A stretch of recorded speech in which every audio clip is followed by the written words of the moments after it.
ही आमच्या गावची लायब्ररी आहे. ही लायब्ररीच्याच बाजूला म्हणजे इकडे तलाव आहे. ही तलावाची पार आहे आणि तलाव थोडा छोटा आहे, पण इथे नेहमीच पक्ष्यांचा आवाज येत असतो.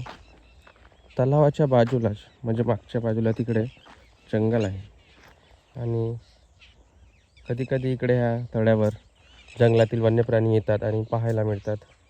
तुम्ही बघू शकता आणि ऐकू शकता ते पक्ष्यांचा किलबिलाट नेहमीच असतो.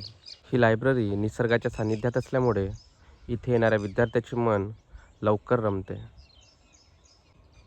आता मी तुम्हाला लायब्ररीच्या आतील भाग दाखवणार आहे. लायब्ररीमध्ये आत गेल्यावर म्हणजे येथे पुढच्या बाजूलाच वॉशरूम्स आहेत आणि आता मी लायब्ररीच्या आत या लायब्ररीमध्ये सर्वच प्रकारचे स्पर्धा परीक्षेचे तयारी करणारे विद्यार्थी येत असतात.